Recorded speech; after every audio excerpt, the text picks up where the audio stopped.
그리고 좀 신기한 게 있습니다, 선생님. 이번에 무슨 뭐 인지전 개념을 도입했다는 거예요. 네. 제가 검색을 해봤어요. 인지전이 도대체 뭔가. 그랬더니 뭐 심리전, 뭐 사이버전, 여론전, 전자전 이런 걸 말하는 거더라고요. 네, 이런 걸까지 뭐 한다는데 이거 무슨 의미가 있는 겁니까, 이게 지금? 이 인지전 얘기를 좀 하면 네네. 이 미국의 심리학 주류 심리학은 인지 심리학이라고 할 수 있어요. 야, 여기서 심리학이 나옵니까 갑자기 전쟁에서? 기본적으로. 어. 그러니까 미국이 원래 심리학의 주류가 행동주의인데 네네. 하도 욕을 많이 먹다 보니까 인지행동주의로 바뀌었고요. 무슨 말인지 저희들은 잘 모르겠습니다. 네, 네네. 일단 뭐 그냥 그렇게만 알고 있으면 됩니까? 그 다음에 이제 인지주의로 넘어왔죠. 지금의 미국 심리학의 주요한 이론의 핵은 인지주의라고 할 수 있습니다. 예. 이 인지주의가 뭐냐면 네네. 정보가 모든 걸 좌우한다는 견해죠. 간단하게 얘기하면. 그래서 미국 심리학자들은 그런 얘기를 많이 하죠. 정보를 통해서 대중을 쉽게 하면 지배 통제할 수 있다. 히틀러 아니에요, 히틀러. 그렇죠. 베벨스인데. 네. 그래서 한 유명한 미국 심리학자가 쓴 책을 보니까 네네. 한국인들이 반일 감정을 가진 이유는 잘못된 정보를 계속 주입받아서 그렇다. 그래서 이 정보를 바꿔주면 네. 반일 감정을 없앨 수 있다 이렇게 얘기를 하더라고요. 그러면 일제시대 때 그렇게 일본말까지 배우고 우리가 네.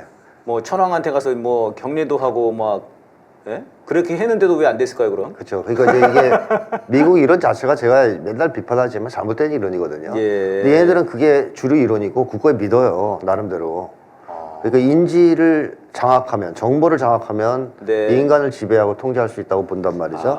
그거에 도입된 전쟁 개념이 인지전입니다. 어떻게 보면. 네네. 그래서 인지전은 가짜 정보를 뿌리는 거예요. 적 지도부나 이제 그쪽 국민한테 가짜 뉴스를 통제하는 게 아니고 뿌려요, 적극적으로. 그 심리전이네요. 그냥 달리 말하면 그냥. 그렇습니다. 예. 말을 그냥 이쁘게 한 건가 이렇게? 그렇죠. 세계 인류를 향해서도 뿌리겠죠.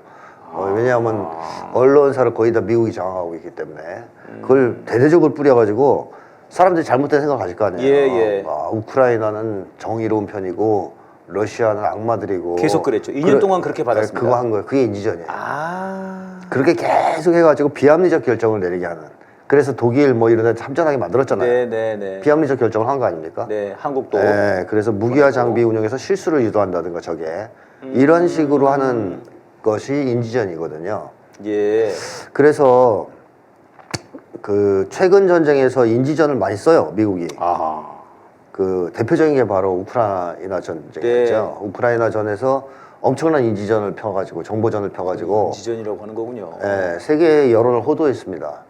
그래서 네, 한국 사람들은 러시아를 악마로 여기는 사람이 아직도 많잖아요. 뭐 러시아 병사들이 뭐 가서 뭐 주민들을 뭐 죽였다는 등, 뭐 여성들을 성폭행했다는 등, 그렇죠. 아이를 죽였다는 등, 뭐 엄청났습니다. 그런 뉴스만. 대표적인 게 이제 부차 학살이죠. 지금은 뭐 우크라이나와 이 미국 쪽에서 조작한 게 거의 시신들도 다 깔아놨지 않습니까? 그 앞에다가. 조작한 게 드러났지만 초기에는 그런 걸 갖고 막 뿌리는 거예요. 그래서 세계 여론을 불리하게 러시아에게 미국이 유리하게 조성하는 것이 인지전인데 그런 걸 요새 많이 합니다, 미국이. 그 우크라이나전, 그다음에 중동전에서 시도하려고 했는데요.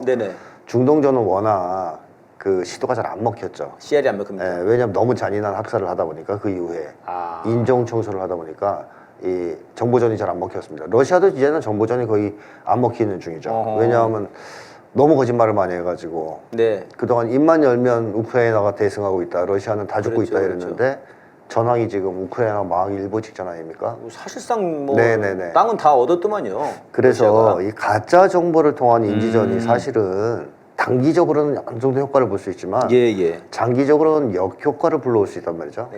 그럼에도 불구하고 심리전, 뭐 사이버전, 여론전, 전자전 이런 거를 통해서 북을 공격하겠다는 거 아닙니까? 그래서 이번에 훈련 때는 북쪽에서 SNS와 사이버 해킹 등으로 뭐 가짜뉴스를 유포하거나 유언비어를 유포할 거다. 그래서 이거 방어하는 훈련을 한다.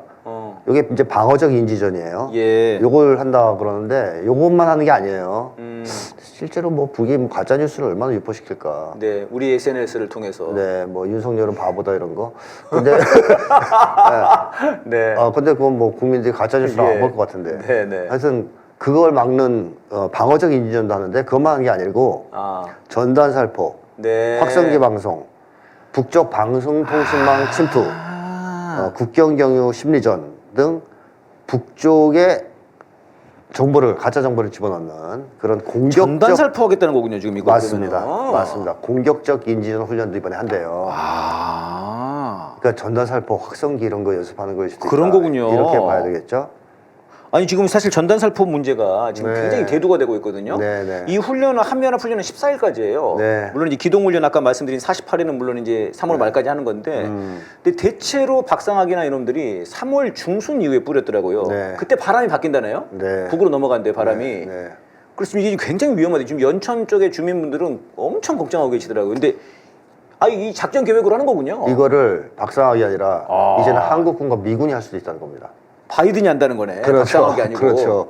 야, 박에서 기억자를 하나 빼니까 반대. 대량으로 할 수도 네. 있다는 거 있고요. 그래서 연합훈련과 별도로 이미 국방부, 국정원, 외교부 등이 지난해 대북 인지전 관련 연구를 시작했대요. 예. 그러니까 이런 짓들, 그러니까 네. 북쪽에다가 확성기를 튼다든가, 네네. 삐라를 뿌린다든가, 아니면 유언비어를 집어넣는다든가, 또 뭐 이제 스파이를 매수해서 내부에 그런 걸 퍼뜨린다든가 이런 거를 총괄적으로 지금 국방부, 국정원, 외교부가 다 지금 시작했다는 거죠. 그러니까 이 얘기는 뭐냐면 대북 적대 정책을 더 가속화하고 지속하겠다. 걸 의미하는 거고요. 그러네요. 절대로 후퇴하지 않겠다는 거고 네네. 옛날에 안 했던 것까지 싹 하겠다. 그리고 초기 우크라이나전 초기 때 조금 재미를 봤던 정보전 인지전을 하겠다는 얘기입니다.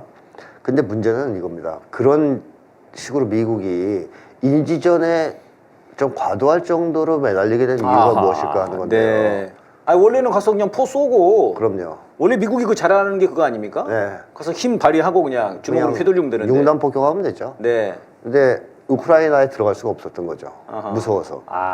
직접 참전을 해서 러시아 군이랑 싸우면 네. 세계 핵대전으로 번질 수도 있고요. 또 설사 핵전쟁을 하지 않고 지상전만 하더라도 자신이 없는 거죠. 네. 아프간에서 그 게릴라들한테도 졌는데 네네. 러시아군과 싸워서 이길 거라는 생각을 못 할 거 아닙니까? 사실 미국이 그런 여력도 없어요. 지상전을 할 만한. 네네. 지상전이 굉장히 약한 군대거든요. 지금 군인들이 안 들어와가지고 모집이 안 되고 있죠. 모집이 안 돼가지고 그냥 뭐 마약하는 애들도 데려오고. 네네. 뚱뚱한 애들도 데려오고. 뚱뚱한 애들도 데려오고 뭐 계산도 잘 못하고 애들이. 네, 맞습니다. 인지 능력이 떨어지는. 그래서 인지전을 하나.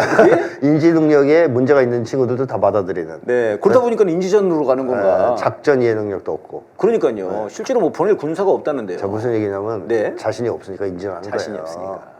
그러니까 여론이라도 유리하게 해서 흔들어 보자는 거죠. 싸워 이길 힘이 없군요. 네, 그러니까 총으로는 못 이겼으니까 주둥이라도 한번. 주먹은 안 되겠으니까 입으로 이겨보겠다. 그렇죠. 그런 거군요. 근데 문제는 이게 효과를 봤냐 하는 거예요. 예. 효과를 못 봤죠. 우크라이나전에서 열심히 시도했지만 네네. 세계 여론을 그렇게 속여넘기지 못했고 세계 여론은 못 속였고 완벽하게 속이지 못했고 네. 지금 오히려 신뢰만 잃게 되는. 야, 쟤네들의 기사는 믿으면 안 되겠다. 순 거짓말만 하는구나.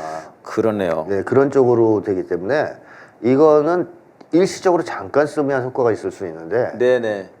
장기적으로 이걸 하잖아요. 그럼 네. 역효과가 날 가능성이 매우 높아요. 그리고 일종의 좀 정신 승리네요, 선생님.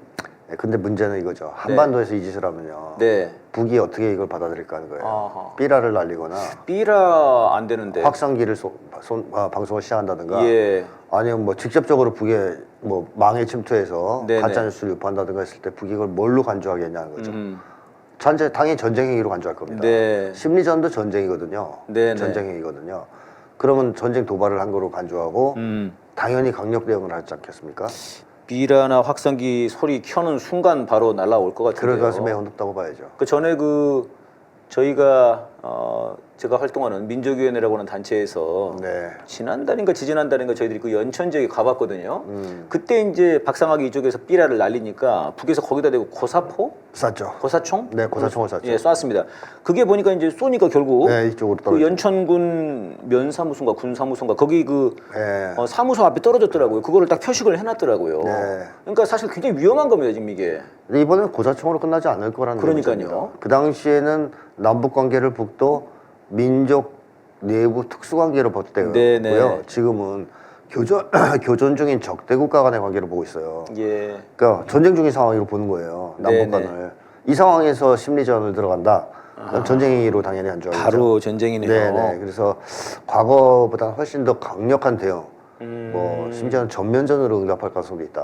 아, 이게 인지전이라고 하는 게 삐라와 확성기를 하겠다 이런 얘기였군요. 예, 네, 그것도 아주 말만 포함해서. 아주 네. 그럴듯하게 이제 바꿨는데, 예, 그리고 저는 그 말씀하신 것에서 이제 인지전이 이제 두 가지로 방어적과 공격적이라는 건데, 예. 그 방어적이라고 하는 것은 네. 달리 말하면 아까 말한 윤석열이 바보다, 북에서 그렇게 말했다고 뭐 할 거라고 뭐 하는데, 이거 우리가 하는 말 아닙니까 사실? 그렇죠. 어떻게 보면은 이 국민들을 막겠다는 거 아닌가 싶은 생각도 드는데요. 그럴 수도 있고 그다음에 국민들이 뭐 말만 하면 이거는 야 너네 북한이랑 똑같은 말 하네? 그렇죠. 이런 식으로. 그거 종북으로 몰고 그러니까요. 빨갱이로 몰기 위해서 이런 짓을 한 거일 수도 있죠. 야. 근데 우리는 탄핵이라고 그랬는데 니네 북핵이랑 같은 거냐 뭐 이런 식으로 나오는 그럴 거네요. 수도 있죠. 예. 야, 그러면 이게 그러니까 심리전과 정보전 이런 거를 다 그냥 모아서 요즘 인지전이라고 하는 거군요, 이제. 그렇죠. 예. 아, 네. 그러니까 사실상 전쟁의 하나의 방식이군요, 이것도. 미국의 심리학이 만들어낸 전쟁 미국의 방식이다. 심리학이. 아, 이거 사실 저는 이거 질문 준비하면서 네. 그냥 간단하게 여쭤보고 넘어가려고 그랬는데 이게 보니까 선생님 전공이네요. 심리학자시니까. 아, 그래서 이게 굉장히 얘기가 길어졌는데 굉장히 중요하고 위험한 일이네요, 이게 지금. 네. 그렇군요.